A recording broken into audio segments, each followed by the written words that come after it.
Beekeepers, this is my morning routine on a very cold morning. This March 29th, and we had temperatures in the teens, and this is what I do.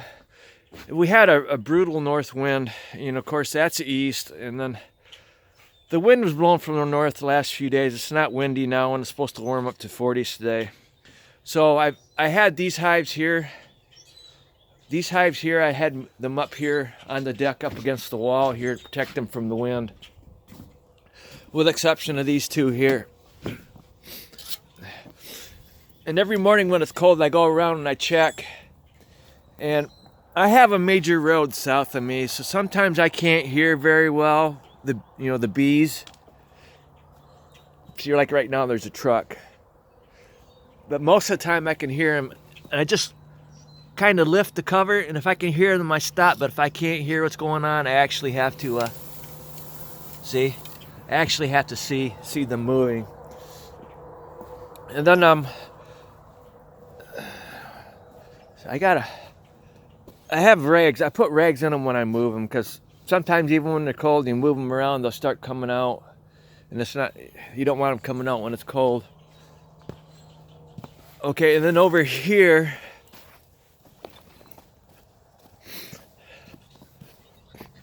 my ducks are laying eggs.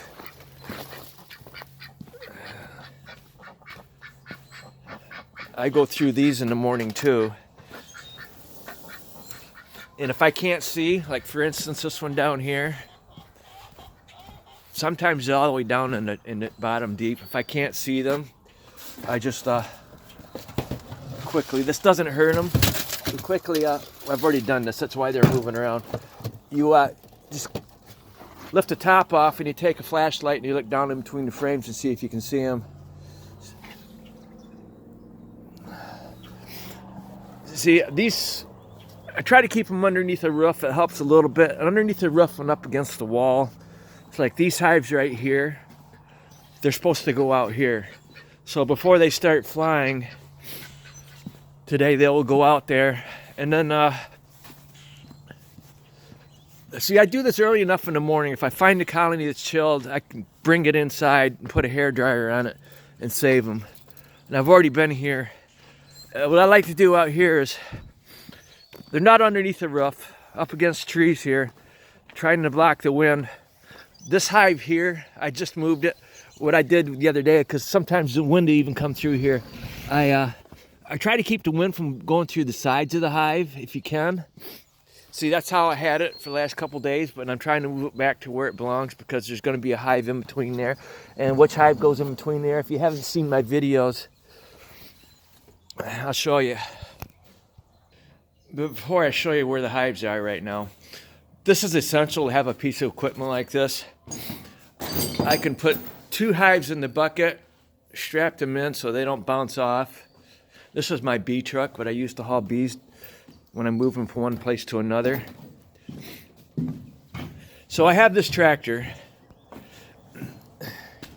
It beats having to carry the hive.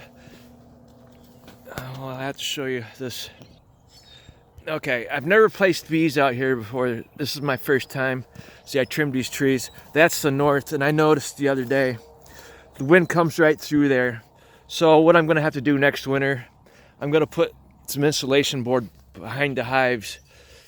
But with that tractor, I just put hives on the bucket and I bring them out here and I set them on those rails, those signposts.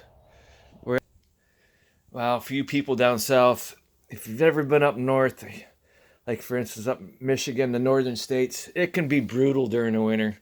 I absolutely hate it, but what am I gonna do?